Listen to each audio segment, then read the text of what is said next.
सर्ववेदांत सिद्धांत गोचरं तमगोचरं गोविंदं परमानंदं सद्गुरुं प्रणतोऽस्म्यहम्। 21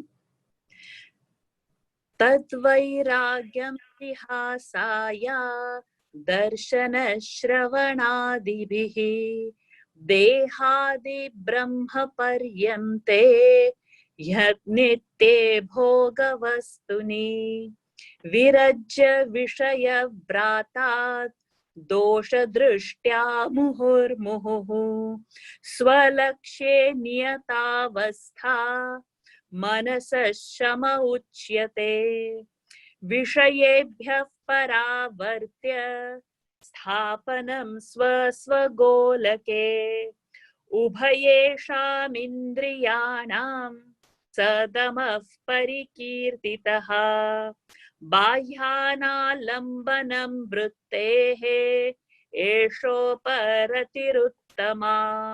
सहनं सर्वदुःखानाम् अप्रतीकारपूर्वकम् चिन्ताविलापरहितं सा तितिक्षा निगद्यते शास्त्रस्य गुरुवाक्यस्य सत्यबुद्धावधारणा सा श्रद्धा कथिता सद्भिः यया वस्तुपलभ्यते। ओम पूर्णमदः पूर्णमिदं पूर्णात् पूर्णमुदच्यते पूर्णस्य पूर्णमादाय पूर्णमेवावशिष्यते। ओम शांति शांति शांति। शंकरं शंकराचार्यं केशवं वादरायणं सूत्रभाष्य कृतौ वन्दे भगवन्तौ पुनः पुनः। ईश्वरो गुरुरात्मेति मूर्तिभेद विभागिने व्योमवद्व्याप्तदेहाय दक्षिणामूर्तये नमः। ओम शांति शांति शांति।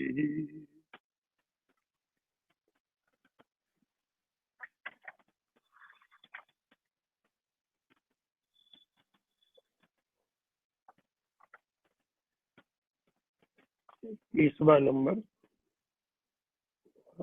दोबारा लगा दो।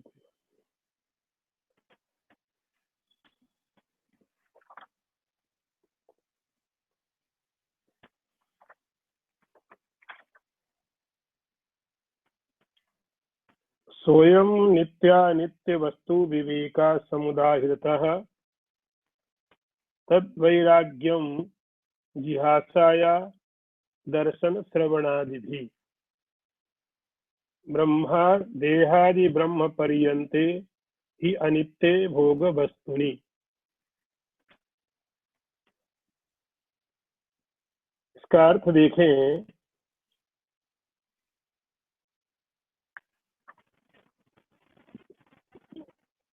तद वैराग्यम, उसका नाम वैराग्य होता है। जिहासा या दर्शन श्रवणादि भी, जो कुछ भी हमने इन इंद्रियों के द्वारा जाना है और जो कुछ भी हम श्रवण करके जान रहे हैं, वह इस शरीर से लेकर के ब्रह्मा के लोक पर्यंत जितने भी पदार्थ हैं, उन सभी में त्याज्य जो बुद्धि है उसका नाम वैराग्य होता है। अर्थ फिर समझ लें। वैराग्य का अर्थ क्या होता है? तद वैराग्यम, उसका नाम वैराग्य होता है। या दर्शन श्रवणादि, दर्शन से या कि श्रवण से इस देह से लेके ब्रह्मा के देह पर्यंत ब्रह्मलोक तक जितने भी पदार्थ हैं वे सभी पदार्थ अनित्य हैं, ऐसा जो विचार है, ऐसी जो सोच है, उसको बोलते हैं वैराग्य।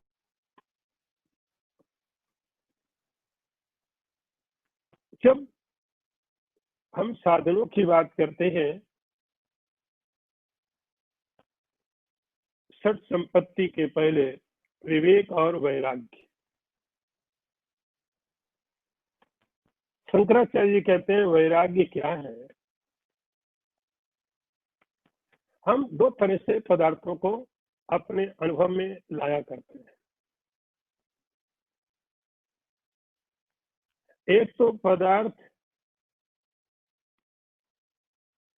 जिनको हम इन इंद्रियों के द्वारा अनुभव करते हैं, इन इंद्रियों के द्वारा जिन पदार्थों को हम जानते हैं, जो भौतिक पदार्थ हैं, और दूसरे ऐसे पदार्थ हैं जो हमारे भौतिक इंद्रियों से, इन इंद्रियों से दिखाई नहीं पड़ते हैं, लेकिन हमने जिनके बारे में सुना हुआ है। हमने सुना है ये पदार्थ स्वर्ग लोक में है, ब्रह्मलोक में है। तो यहाँ इसलिए शंकराचार्य जी ने दो पद रखे हैं, दर्शन श्रवण आदि। दर्शन के द्वारा, दर्शन का अर्थ है कि जितने भी आपके इंद्रियों के द्वारा आप जिनको ग्रहण करते हो सब दर्शन है। जितने भी पदार्थ हैं वो सब के सब दर्शन के विषय हैं। तो यहाँ दर्शन का अर्थ है जितने भी इंद्रियों के द्वारा आपने ग्रहण किए सब दर्शन माने जाते। श्रवण का अर्थ होगा कि जितने भी पदार्थों को आप सुनते हैं, कहीं आपने वेदों में पढ़ा, पुराणों में पढ़ा, स्मृतियों में पढ़ा, या किसी ने आपको बता दिया, आपने सुना है लेकिन आपको मालूम नहीं। आपने सुना है स्वर्ग है, स्वर्ग में कल्प वृक्ष है, ऐसे पदार्थ होते हैं, आपने सुना, लेकिन उन पदार्थों का कोई सीधा इन इंद्रियों के द्वारा अनुभव नहीं है। इस हालत में उसको लिखा जाएगा श्रवण। आदि का अर्थ होगा ऐसे पदार्थ जो आप अनुमान करते हैं कि शायद ऐसा होगा। तो जिस प्रकार से भी, जैसे कैसे भी आपको ये मालूम पड़ जाए किसी पदार्थ की सत्ता है, कोई पदार्थ का अस्तित्व है, जब किसी पदार्थ का अस्तित्व, उस पदार्थ के प्रति हमारे मन के अंदर में इच्छा पैदा हो जाती है। पदार्थ की सत्ता है और हमारे अंदर में उसकी इच्छा पैदा हो जाती है। यह शंकराचार्य जी कहते हैं जिज्ञासा। तो अभी तक जिन चीजों को हम देख रहे थे, अनुभव कर रहे थे, जो हमें अपनी तरफ खींच रही थी, उन समस्त पदार्थों के अंतर्गत जिज्ञासा छोड़ने की इच्छा पैदा हो जाए।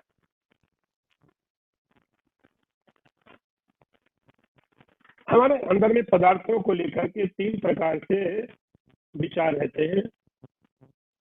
हम समझते हैं ये पदार्थ नित्य है,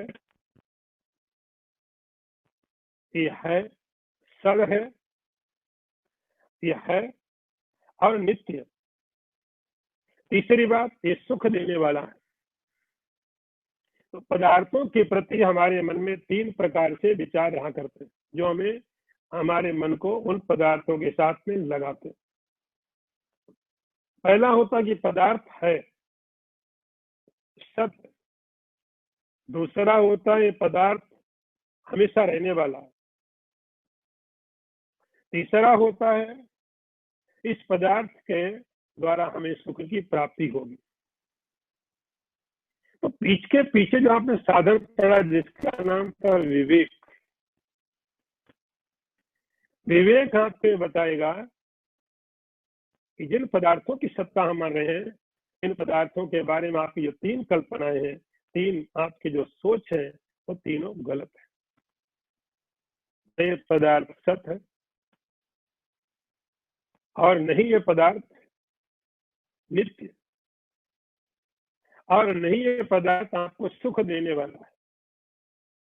आप अपनी कल्पनाओं से ये सब चीजें कर लेते हो, पदार्थों की सत्ता स्थापित करने, उनके अंदर सत्यत्व की बुद्धि डालने, और पदार्थों से सुख मिलने वाला है, ये आप अपनी कल्पनाओं से करके सुखी होने लगते हो।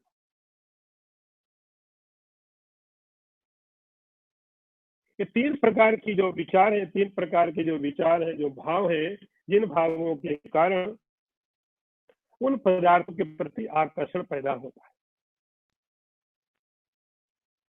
फिर जब आपने विचार किया,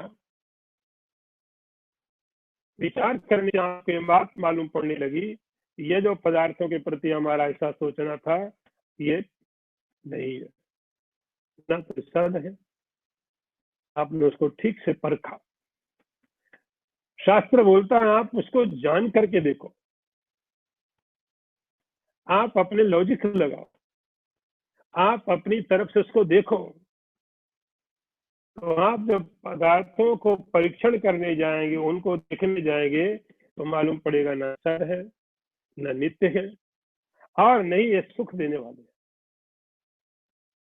फिर क्या होगा? उन पदार्थों के प्रति जिज्ञासा त्यागने की बुद्धि पैदा हो जाएगी, जब कुछ है ही नहीं। जिज्ञासा, छोड़ने की इच्छा। अब सवाल होगा कि जब संसार के पदार्थ तो हम छोड़ने के लिए तैयार हो जाएं, विवेक करें, विचार करें, लेकिन समस्या क्या है कि हमने अभी तक जिन चीजों का अनुभव किया है,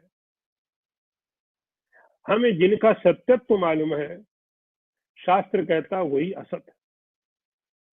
हमें इनके अलावा और किसी की सत्ता सत मालूम नहीं है। जिन पदार्थों को हम सत समझ रहे हैं, इनके अलावा और कोई सत्य हमें प्रतीत ही नहीं, मालूम नहीं, हमारा अनुभव नहीं है। हम जिन पदार्थों को असत सत समझ रहे हैं, शास्त्र कहता असत, और हमारे पास सत्तत्व का और कोई पदार्थ नहीं, कोई विचार नहीं, कोई सोच नहीं। इस हालत में तो पहले जब विचार के द्वारा, जब पीछे का आपने पढ़ा ब्रह्म सत्यम जगन मिथ्या, जब आपको ये मालूम पड़ने लग जाए एक ऐसी सत्यता है, एक ऐसा तथ्य है, एक ऐसी स्थिति है जहां पर परम सत्य, तब इस संसार के पदार्थों के प्रति असत तत्व की बुद्धि पैदा होगी। और संसार के पदार्थों के प्रति नहीं, स्वर्ग, यहाँ तक कि देहादि ब्रह्म पर्यंते, देह से लेकर के और ब्रह्म पर्यंत मतलब ब्रह्मलोक तक, इस सारे के सारे संसार में, पूरे के पूरे ब्रह्मांड में, जो हमारा ब्रह्मांड का एक कॉन्सेप्ट, इस समय सबसे ऊपर स्थिति है, हाईएस्ट पॉइंट है रिलेटिविटी का, उसको बोलते हैं ब्रह्मलोक। उस ब्रह्मलोक तक जितने भी पदार्थ है, तो पदार्थों की जो शुरुआत है वो हमारे शरीर से, या किसी का भी शरीर हो, तो उस शरीर से लेकर के और ब्रह्मलोक तक जो अंतिम स्थिति पदार्थों की हो सकती है, वहां तक जितने भी पदार्थ हैं, उन सब के अंदर में जिज्ञासा, छोड़ने की इच्छा, मुझे नहीं चाहिए, तद वैराग्यम, उसका नाम वैराग्य है।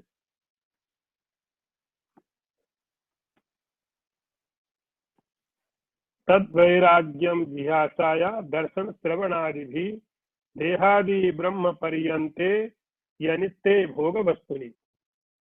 तो जब अनित्य भोग पदार्थ है, यहाँ से लेके संसार, आपके शरीर से लेकर के और ब्रह्मलोक पर्यंत जितने भी पदार्थ हैं, वे सब पदार्थों का स्वभाव, उनका नेचर सब एक जैसा। किसी की रियलिटी आप आज समझ लेंगे, किसी की वास्तविकता समझने में आपको 10 साल लगेंगे, लेकिन जब भी हम समझेंगे तो आपको पता चलेगा कि जितने भी पदार्थ हैं वो पदार्थ आपका शरीर हो, चींटी का शरीर हो, या कि ब्रह्मा का शरीर हो, ब्रह्मलोक के पदार्थ हो, उन सब की वास्तविकता एक जैसी है, सबका स्वभाव एक जैसा है। इसलिए बुद्धिमान व्यक्ति उनमें जिज्ञासा छोड़ने की इच्छा करता है, मुझे नहीं चाहिए। इसका नाम वैराग्य होता है। तो पहला साधन हो गया विवेक, दूसरा हो गया वैराग्य। अब तीसरे में चले। विरच्य विषय भ्राता दोष दृष्टिया मुहुर्मुहु स्वलक्ष्य नियतावस्था मनसा सम उच्यते। मैं फिर पढ़ता हूं। विरच्य विषय भ्राता दोष दृष्टिया मुहुर्मुहु स्वलक्ष्य नियतावस्था मनसा सम उच्यते। सम क्या है? सम का अर्थ होता है बार बार दोष दृष्टि करने से, विषय समूह से विरक्त होकर के चित्त अपने लक्ष्य में स्थिर हो जाना ही सम है। अर्थ में फिर पढ़ता हूं। विरच्य विषय भ्राता दोष दृष्टिया मुहुर्मुहु। बार बार दोष दृष्टि करने से, विषय समूह से विरक्त होकर के चित्त अपने लक्ष्य में स्थिर हो जाता है, इसी का नाम सम है। अब आप एक तीसरे साधन में प्रवेश करते हैं। पहला साधन था विवेक। विवेक का परिणाम हुआ वैराग्य। यदि विवेक ठीक है तो वैराग्य पैदा हो जाएगा, और वैराग्य के द्वारा जब आपका चित्त हटने लगता है, विवेक से आप समझ लेते हैं ये अनित्य है, तो आपका चित्त हटने लगा, आपका मन हटने लग गया, वैराग्य हो गया। तो जब अंदर में समझ पैदा हो गई, और हर व्यक्ति को अपनी समझ का आदर करना चाहिए, हर व्यक्ति को अपने ज्ञान का आदर करना चाहिए। जो व्यक्ति अपने ज्ञान का आदर नहीं करते हैं, उनको प्रज्ञापराध बोलते हैं। जो व्यक्ति ज्ञान का आदर नहीं करता है, ज्ञान न हो एक अलग बात है, लेकिन ज्ञान होने के बाद, मालूम होने के बाद जब कोई अपराध करता है, वही चीज दोहराता है, तो उसको अपराधी बोलते हैं। हर व्यक्ति को अपने ज्ञान का आदर सम्मान करना चाहिए। आपका आदर, आपका ज्ञान है, आपने ज्ञान प्राप्त किया, तो आप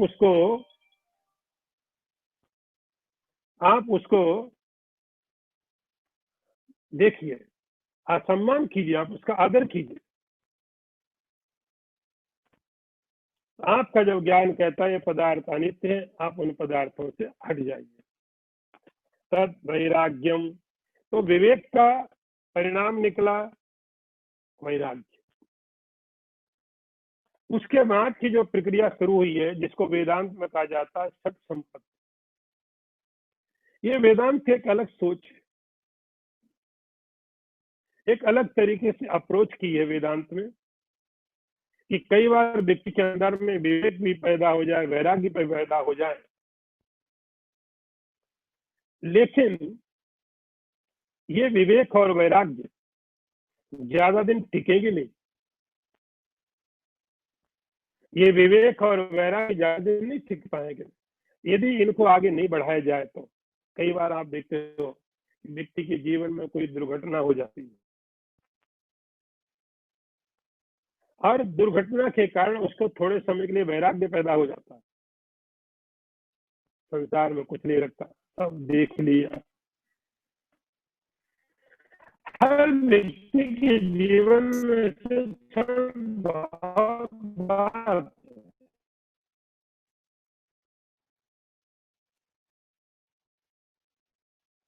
तो यहाँ हम लोग माता बंदर, लाइक ए मंकी, जैसे एक बंदर एक पेड़ की छलांग मारता है, दूसरे में जाता है, दूसरे से तीसरे में जाता है, कहीं स्थिर नहीं रहता।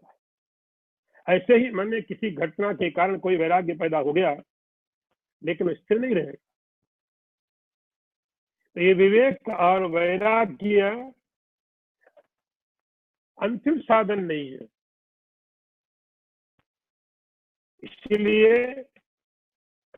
वेदांत में एक तीसरा साधन जोड़ा गया, जिसका नाम रखा षट संपत्ति। षट संपत्ति उस विवेक का परिणाम होना चाहिए वैराग्य, और वैराग्य का परिणाम क्या होना चाहिए? वैराग्य को आगे बढ़ाना तो क्या करना?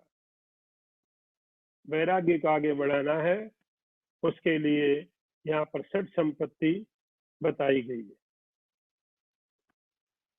और ये षट संपत्ति के बाद आपको मुमुक्षुता मिलती है। देखिए, वैराग्य का अर्थ है आप किसी चीज को छोड़ना चाहते हो। वैराग्य का अर्थ है आप पदार्थों को छोड़ना चाहते हो, और अगले जो साधन आने वाला जिसका नाम मुमुक्षुता है, उसका अर्थ आप खुद छूटना चाहते हो। वैराग्य में और मुमुक्षुता में फर्क ये हो गया कि वैराग्य में आप पदार्थों को छोड़ना चाहते हो, लेकिन मुमुक्षुता का अर्थ होगा आप अपने आप को छुड़वाना चाहते हो। इन दोनों के बीच जो लिंक है, इन दोनों के बीच जो संबंध है, जो इन दोनों को जोड़ेगा, उसका नाम होता है षट संपत्ति। इसलिए इन षट संपत्तियों को यहाँ पर बताया गया है कि परिणाम आएगा वैराग्य, वैराग्य के बाद में आएगी षट संपत्ति। ये वेदांत की एक अपनी सोच है, वेदांत की एक अपनी पहल है कि इस तरह से केवल विवेक और केवल वैराग्य साधन पर्याप्त नहीं है। इन साधनों के द्वारा कोई व्यक्ति अंतिम लक्ष्य तक नहीं पहुंच सकता। तो अब हम जिसका नाम षट संपत्ति बोला जाता है, षट मतलब छह, संपत्ति मतलब आपके पास वैभव, आप गरीब नहीं हो, आप आध्यात्मिक रूप से संपन्न। ये सच संपत्ति होने का अर्थ है कि जैसे कोई संसार में भौतिक रूप से संपन्न होता है, उसके पास प्रॉपर्टी है, कैश है, बैंक बैलेंस है, वो व्यक्ति संपन्न है। तो संपन्न व्यक्ति का एक अलग प्रकार का अस्तित्व हो जाता है, उसकी सोच बदल जाती है, एक भरोसा अलग पैदा होता है। जब कोई संपन्न है, भले ही संसार के पदार्थों से संपन्नता है, लेकिन वो संपन्नता उसके भरोसे को बढ़ा देती है, उसके बात करने का ढंग बदल जाता है, सोचने के तरीके बदल जाते हैं। ऐसे जब कोई व्यक्ति आध्यात्मिक जगत में प्रवेश करे, वो भी गरीब नहीं होना चाहिए। आध्यात्मिक जगत में प्रवेश करने वाले व्यक्ति को भी संपन्न होना चाहिए, संपन्न। और उसकी संपत्ति है इच्छा। आपने वैराग्य के द्वारा सब कुछ छोड़ दिया, जिसे हम संपत्ति मानते थे, जिसे हमने अब तक संपत्ति माना, जिसके कारण बड़ा अहंकार था। आपके वैराग्य ने आकर के सब अहंकार आपका खत्म कर दिया। लेकिन अब आप गरीब हैं, भौतिक संपत्ति आप स्वीकार नहीं कर रहे हो। आपके पास है लेकिन आप स्वीकार नहीं करते हो, ये मेरी नहीं है, ऐसा समझ लिया। तो अंदर में गरीबी का भाव कि मेरे पास तो कुछ भी नहीं है। उस साधक को ये 6 प्रकार की जो संपत्ति है, ये 6 संपत्ति लेने के बाद उसके अंदर एक अमीरी का भाव आता है, एक रिचनेस आता है।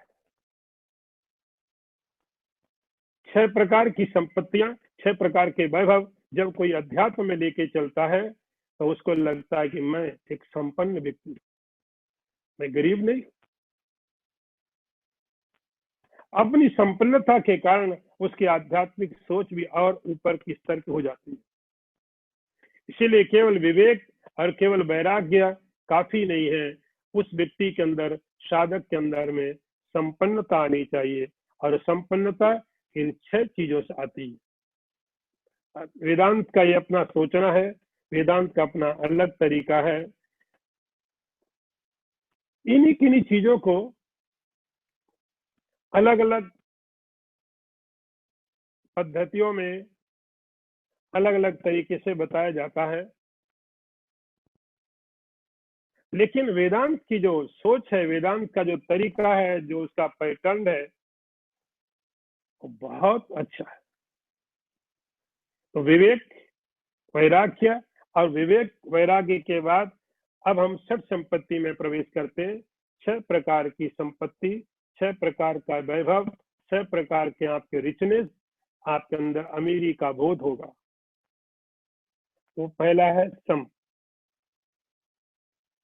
सम का अर्थ किया विरज्य विषय भ्राता दोष दृष्टिया मुहुर्मुहु स्वलक्ष्य नियतावस्था मनसा सम उच्यते। सम, सम क्या है? सम का अर्थ हुआ कि जब आपने वैराग्य के द्वारा पदार्थों की वास्तविकता समझ करके और उनको छोड़ने का निश्चय कर दिया। लेकिन इतना आसान नहीं है। जिन आदतों में, जिन परिस्थितियों में हम कब से रह रहे हैं, कब से हम उस तरह से उनके साथ अटैच, इतना आसान पदार्थों को छोड़ना नहीं होगा। फिर आपका मन वहां जाएगा, फिर मन जाएगा वहां पर। शंकराचार्य कहते हैं विरज्य, वैराग्य होने के बाद, वैराग्य होने के बाद, एक बार समझने के बाद आपका मन दोबारा वहां पर जाएगा, लेकिन आपको फिर वहां पर मन को समझाना पड़ेगा। एक बात ध्यान ये रखें, ये जो माइंड कंट्रोल है, सम का मतलब आपके माइंड का कंट्रोल। आप माइंड को, मन को कैसे बस में करें? मन को वश में करने के लिए बहुत से तरीके हैं, बहुत फोर्सफुली तरीके हैं।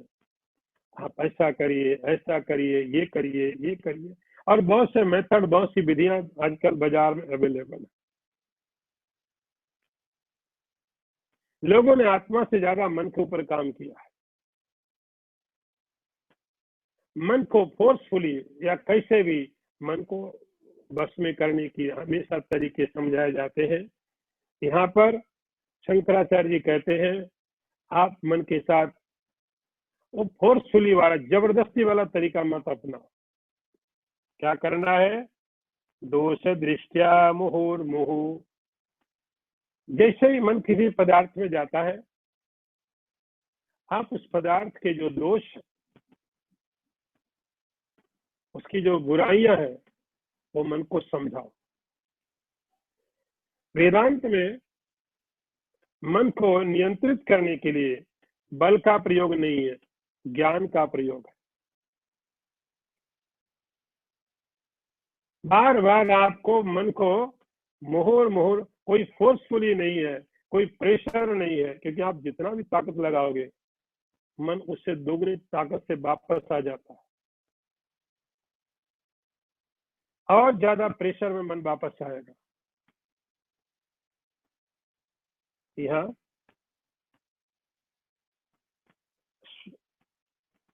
दोष दृष्टिया मुहुर्मुहु, उन पदार्थों में मन को, जो उसके पदार्थ के दोष है, उन पदार्थों के दोषों को आप बताइए।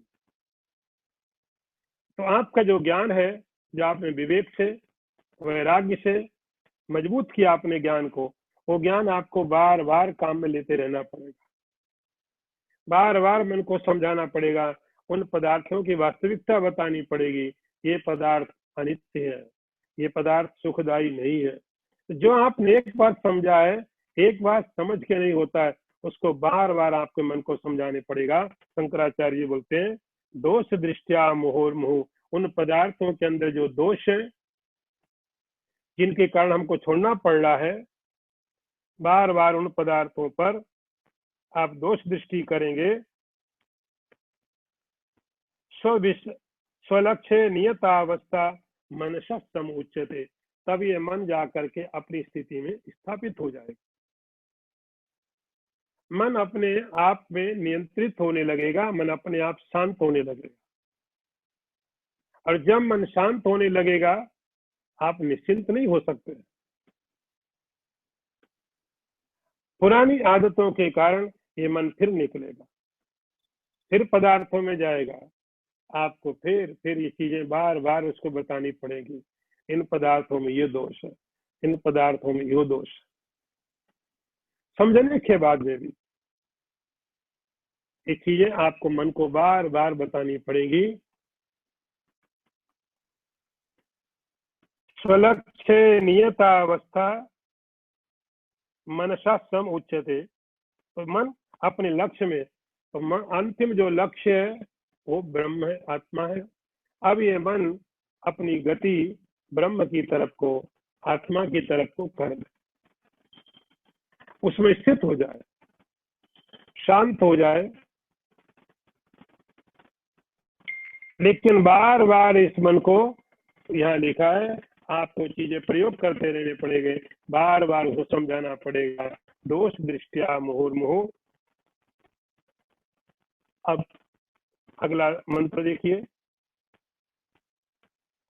विषयेभ्यः परावर्त्य स्थापनम स्वस्वगोलके उभयसाम इंद्रियाणाम सा दमा परिकीर्तितः।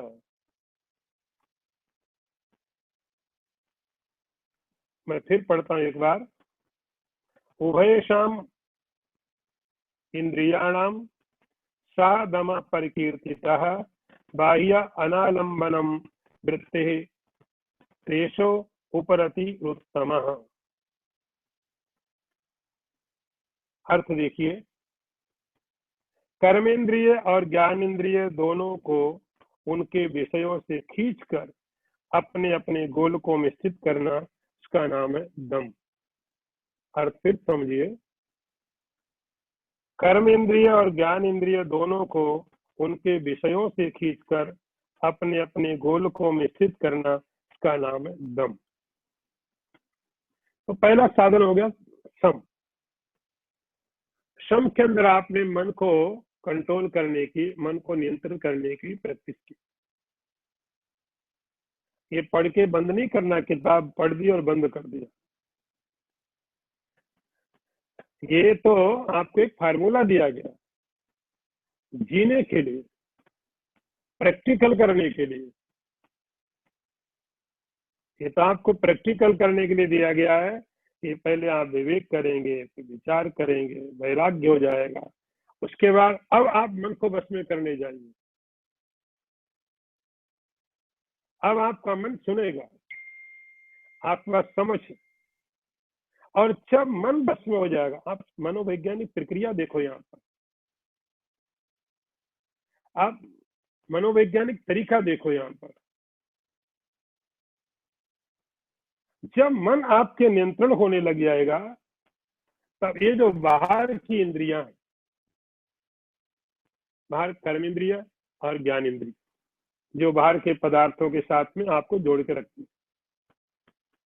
अब ये कर्म इंद्रिय और ज्ञान इंद्रिय क्यों लगती हैं? क्योंकि इनके साथ में मन होता है। तो जब आपका मन होता है तब आपकी इंद्रियां काम करती है,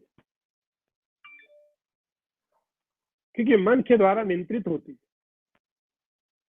इन इंद्रियों का नियंत्रण मन करता है। तो जब हम मन को नियंत्रण किए बिना केवल ऐसे ही आंखें बंद करके बैठ गए, कान बंद करके बैठ गए, तो भगवान गीता में कहते हैं ये मिथ्याचार है, झूठ, पाखंड है। क्योंकि अंदर में मन तो दौड़ रहा है। वेदांत की प्रक्रिया कहती है ये जो मनोविज्ञान है वो यहाँ से है। आप मन को कंट्रोल करने के लिए आप सीधे नहीं जा सकते, इंद्रियों को वश में करने के लिए आप सीधे नहीं जा सकते, आपको बहुत साधना करके आना पड़ता है। आपको बहुत साधना करके एक तरीके से आना पड़ता है। जब आपका विवेक हो गया, वैराग्य हो गया, वैराग्य होने के बाद उसका परिणाम क्या हुआ, मैं आपको फिर रिपीट कर देता हूँ। अंदर में विवेक है, अंडरस्टैंडिंग है, समझ है आपको सद और असद की, तब विवेक के बाद वैराग्य पैदा होगा। वैराग्य होने के बाद ही आपका मन नियंत्रित होगा, आप मन को समझा सकेंगे। और जब मन नियंत्रण में आ गया, तब जो बाहर की इंद्रियां हैं अब वो नियंत्रित अपने आप हो जाएंगी। अब उन इंद्रियों को नियंत्रण करने के लिए आपको अलग से बहुत कुछ करने की जरूरत नहीं, जो अभी तक कर रहे थे और व्यर्थ कोशिश थी। अभी तक जो कर रहे थे उन कोशिशों का कोई परिणाम नहीं निकला। अभी तक जो कोशिशें थी वो गलत तरीके से हो रही थी।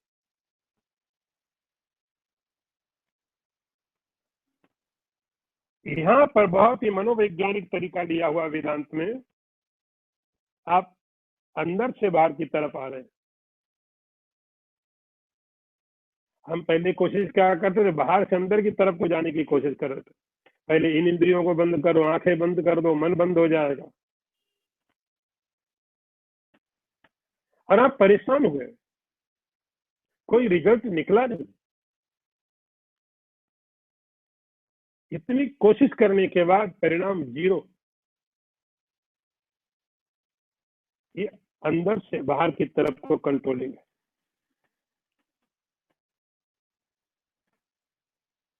पहले विवेक, वैराग्य, वैराग्य का फल हुआ शम, मनोनिग्रह, कंट्रोल ऑफ द माइंड। अब यह मन आपके कंट्रोल में हो गया और जबरदस्ती नहीं हुआ। एक मजेदार बात समझने की चीज यहाँ पर यह है कि ये जो मन को आपने निग्रहित किया है वो बड़ी फोर्स नहीं किया है, आपने समझा के किया है, आपने उसको समझाया, मोहर मोहर बार बार समझाया। अब उसके मन के बात समझ में आ गई, तो अब वो अपनी जगह रहने लग गया। जब अपनी जगह मन रहने लग गया तो मन के कारण जो आपकी इंद्रियां थी जो बहुत बलवान लग रही थी,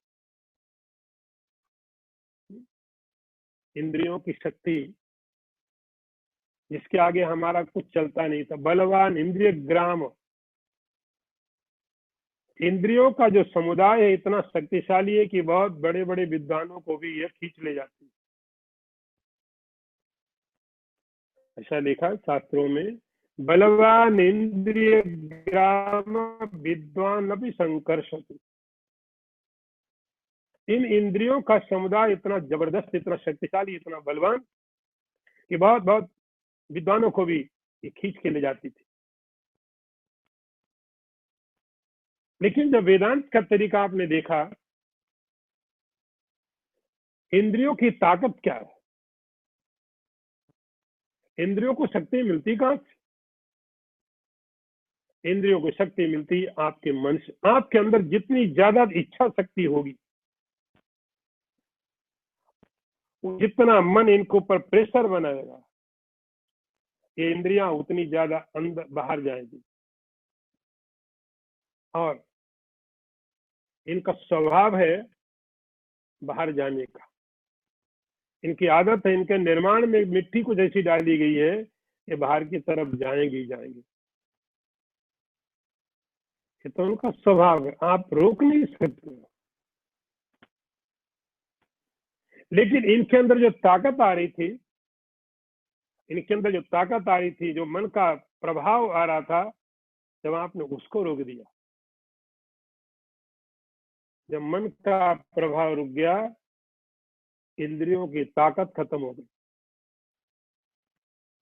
अब आपकी वो समझ जो पहले बुद्धि में थी, विवेक रूप से रियल अनरियल को आप समझ रहे थे, कोई आपकी समझ मन में आ गई, मन को भी बात समझ में आ गई, तो हाई लेवल से नीचे नीचे चीजें उतरी है। बुद्धि से मन को मिली और मन समझ गया, वो समझ अब आपकी इन इंद्रियों में भी आने लगी। अब इन इंद्रियों को भी ज्यादा रुचि नहीं रह गई, क्योंकि इनकी जो प्रेरक था, इसका इनको चलाने का जो काम करता था वो करता था मन। इनको एनर्जी मिलती थी, इनको ताकत मिलती थी, वो सब मिलती थी मन से। मन शांत हो गया। जब मन शांत हो गया, इनको ताकत मिलना बंद हो गया। तो जो बलवान इंद्रिय थी, जो बहुत शक्तिशाली थी, उनकी शक्ति समाप्त हो गई, क्योंकि उनकी शक्ति मन से आ रही थी। तो जब मन ही शांत हो गया, तो इंद्रियों को मिलने वाली उसकी जो शक्ति थी, जो ताकत थी, वो खत्म हो गई। प्रिय इंद्रियां, इनके अंदर भी अरुचि पैदा होने लगती है। फिर ये भी ज्यादा देखने की इच्छा नहीं करती। अब आंखें अपने आप बंद होने लगी। अभी आप फोर्सफुली आंखें बंद करते थे, जबरदस्ती करते थे, आंखें खुलने की कोशिश करती थी, आप बंद करते थे। अब आंखें अपने आप शांत होने लगी। इंद्रियों का अपने अपने गोलक में, जहां जहां इंद्रियों की सब जगह, उनका नाम संस्कृत में गोलक बोलते हैं। आंख जहां रहती, जो हम देख रहे हैं, वो आंख नहीं है, आंख की गोलक, आंख के रहने की जगह, उसको गोलक बोला जाता है। तो यहाँ लिखा है, विषयभ्या परावृत्ति स्थापनम स्व गोलक। पदार्थों से लौट करके वो इंद्रियां अपने अपने गोलक में, जैसे आंख की गोलक की है, कान की हुआ है, जीव की, रसना की, तो अपनी अपनी जो गोलक, उनकी जो जगह, उनके जो सेंटर है, उनमें आके रुक जाते हैं। तो जो बाहर जाने की प्रवृत्ति थी, बाहर जाने की जो आदत थी, वो धीरे धीरे धीरे धीरे विषयभ्या परावृत्य, विषयों से लौट करके स्थापनम स्व गोल के, अब कोई बाहर स्वाद बचा नहीं है। अब इंद्रियों को भी कोई इंटरेस्ट नहीं रह गया है, अपने अपने गोलक में आकर के बैठ के उभय शाम इंद्रियाणाम, दोनों प्रकार के इंद्रिय, कर्म इंद्रिय और ज्ञान इंद्रिय, दोनों प्रकार की इंद्रियां अब संसार में बहुत रुचि नहीं लेकर के अपनी अपनी गोलक में, अपनी अपनी जगह आके रुक गए। इसका नाम वेदांत में रखा गया दम। शम का अर्थ यदि आपको सीधे कहना हो तो शम का अर्थ है मनोनिग्रह, दम का अर्थ है जो बाहर की इंद्रियां हैं उनका कंट्रोल करना। लेकिन वेदांत की अपनी थ्योरी है, वेदांत की अपनी फिलोसफी है, उनकी थिंकिंग है, उसके हिसाब से। अब आगे चलें।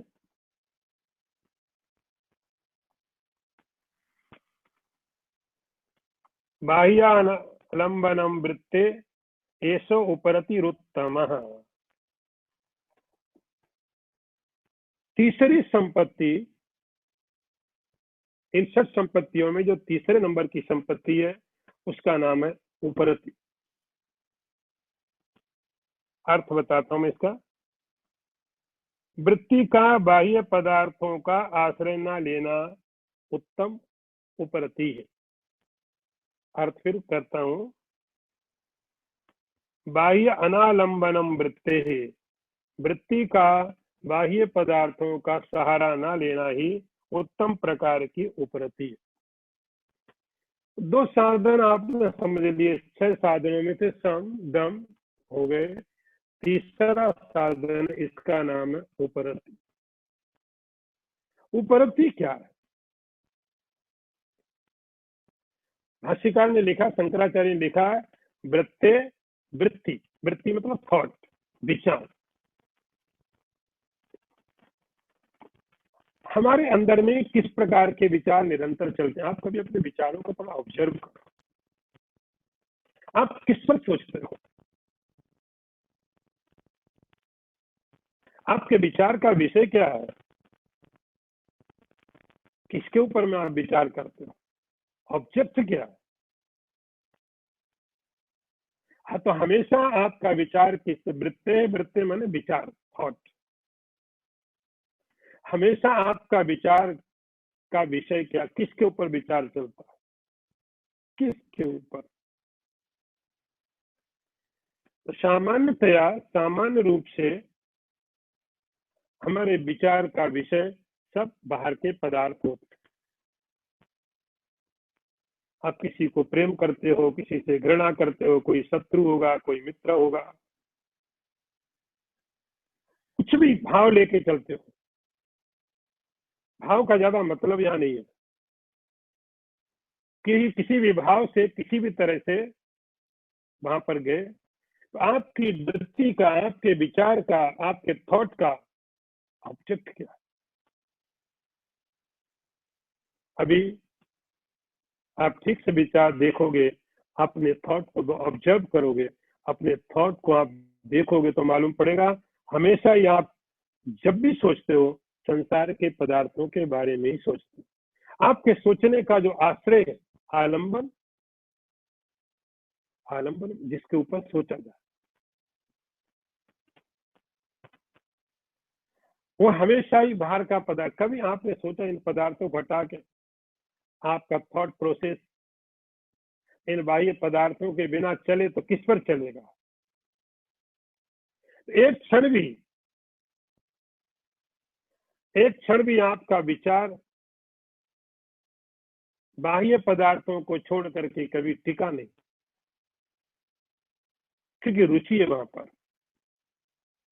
तो हमारा जो विचार चलता रहता, जो वृत्ति चलती रहती है, सोने में स्वप्न देखेंगे तो भी संसार के पदार्थों के, जगेंगे तो भी संसार के पदार्थों में, शत्रुता है, मित्रता है, रोना है, हंसना है, हर तरह का विचार, हर तरह का चिंतन कहां पर रुका हुआ, आलंबन क्या उसका, उसका सहारा क्या है, तो बाहर के पदार्थ।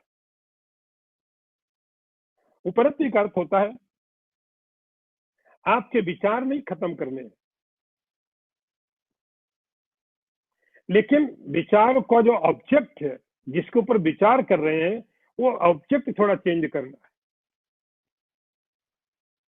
यह लिखा है बाह्य अनालंबनम वृत्ति है, बाहर के जो पदार्थ है आपका विचार का विषय वो ना रह जाए। फिर विचार करो, यदि आपके विचारों का विषय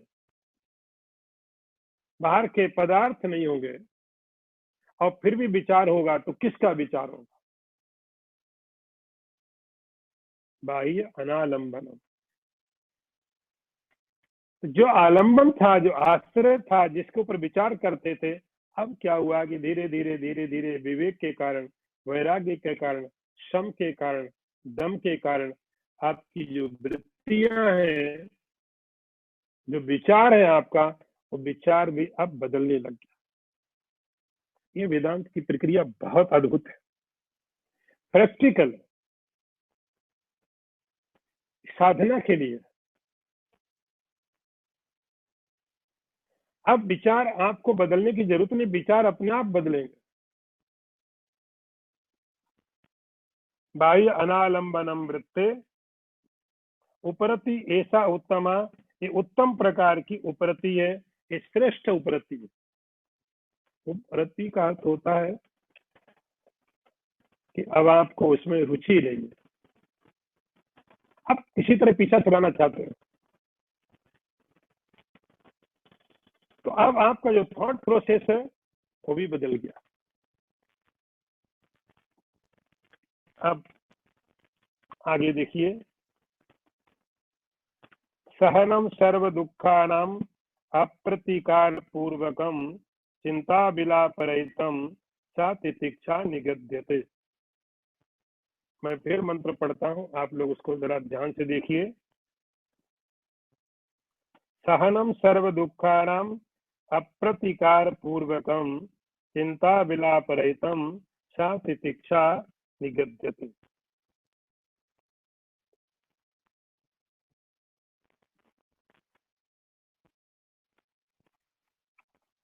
उपरति के बाद साधन आता है तितिक्षा। तितिक्षा का अर्थ होता है सहन करना।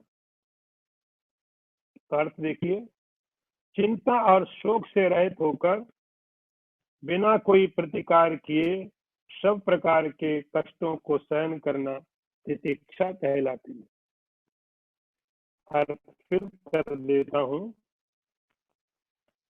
चिंता और शोक से रहित होकर बिना कोई प्रतिकार किए सब प्रकार के कष्टों को सहन करने का नाम तितिक्षा। तितिक्षा का अर्थ सहन करना।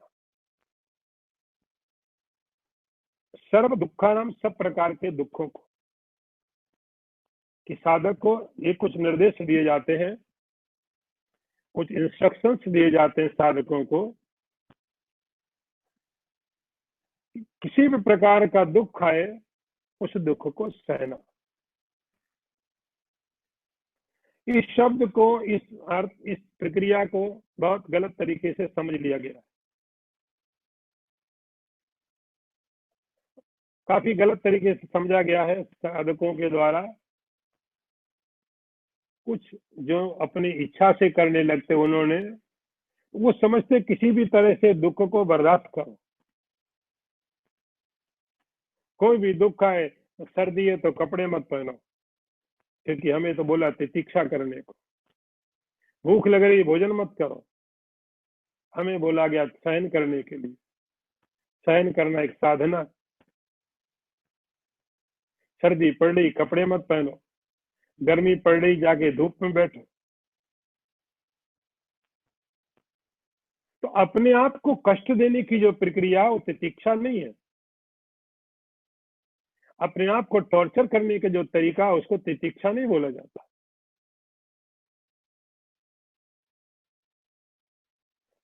तितिक्षा का अर्थ है आपके प्रारब्ध के कारण,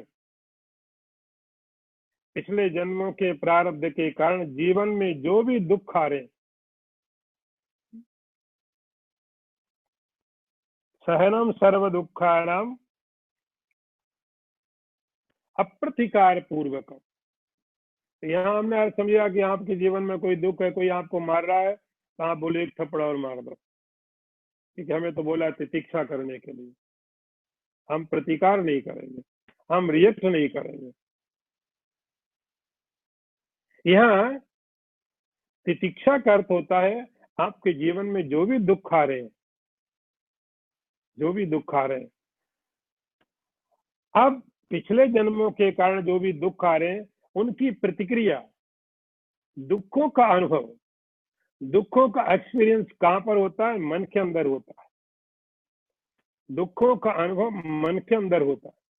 तो मन के अंदर ही उसकी प्रतिक्रिया, उसको रोकने की इच्छा मन के अंदर पैदा होती है।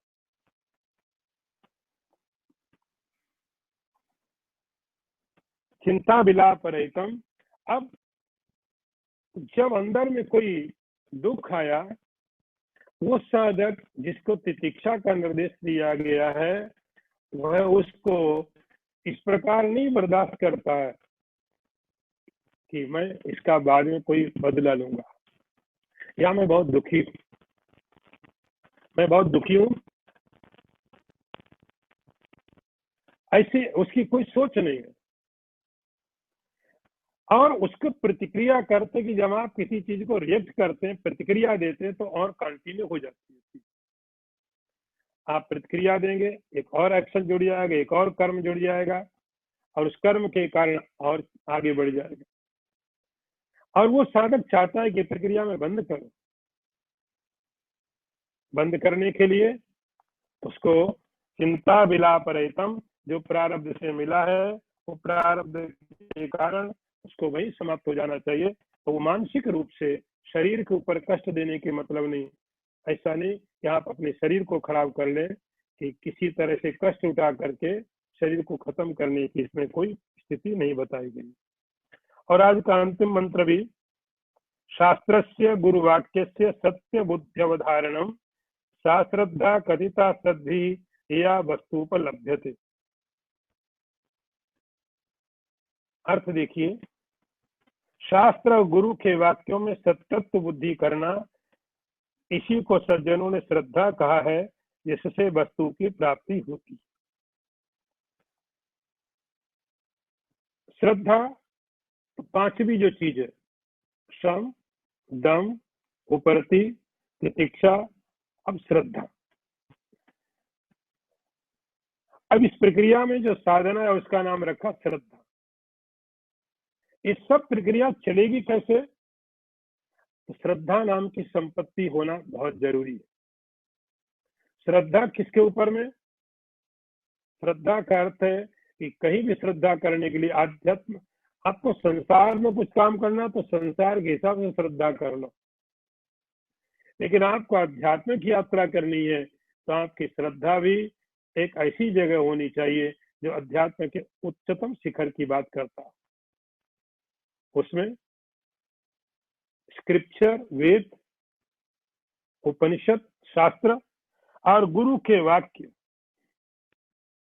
क्योंकि शास्त्र के वाक्यों को, शास्त्र के अर्थ को गुरु शिष्य को देता। तो शास्त्र के जो वाक्य हैं, उन शास्त्रों के वाक्यों को गुरु जब शिष्य को दे, उसके ऊपर में शिष्य की श्रद्धा होनी चाहिए। एक ही जगह श्रद्धा, बाकी सब जगह आप अविश्वास करके चीजों पर विचार कर सकते हो। आप ब्रह्मलोक तक विचार कर सकते हो, ब्रह्मलोक सत्य है कि असत्य है, लेकिन आपको एक जगह श्रद्धा करनी पड़ती है, गुरु और वेद के वाक्यों में। यहाँ पर विचार की जरूरत नहीं है, इनके अंदर सतत्व बुद्धि। तो इस साधक को अपने विवेक के द्वारा ब्रह्म में सतत्व की बुद्धि होगी, लेकिन उस ब्रह्म में सतत्व बुद्धि के पहले इसको केवल सतत्व बुद्धि जहाँ अपने आप स्वीकार करनी है, बिना विचार के स्वीकार करनी ही है, और वो जगह है गुरु और वेद के वाक्य। शास्त्रस्य गुरुवाक्यस्य सत्य बुद्धि अवधारणम शास्त्रद्धा कथिता सद्धि। तो उस शास्त्र के, गुरु के वाक्यों में जो विश्वास है, जो श्रद्धा है, इसी विश्वास का नाम बड़े बड़े आचार्यों ने, बड़े बड़े ऋषियों ने इसको बोला, ये श्रद्धा है। ये श्रद्धा एक संपत्ति है, ये श्रद्धा एक साधन है 6 साधनों में से, जिसके द्वारा उस तत्व की प्राप्ति होती है। तो क्रम वही रहा, विवेक, वैराग्य, शम, दम, उपरति, तितिक्षा, श्रद्धा। ये पूरा एक मनोवैज्ञानिक प्रक्रिया है, एक मनोवैज्ञानिक तरीका है साधक को वेदांत के हिसाब से दी जाने वाली। इसके आगे का विचार हम लोग फिर अगले क्लास में करेंगे। ओम पूर्णमदः पूर्णमिदं पूर्णात् पूर्णमुदच्यते पूर्णस्य पूर्णमादाय पूर्णमेवावशिष्यते। ओम शांति शांति शांति। शंकरं शंकराचार्यं केशवं बादरायणं सूत्रभाष्य कृतौ वन्दे भगवन्तौ पुनः पुनः। ईश्वरो गुरुरात्मेति मूर्तिभेद विभागिने व्योमवद्व्याप्तदेहाय दक्षिणामूर्तये नमः। ओम शांति शांति शांति।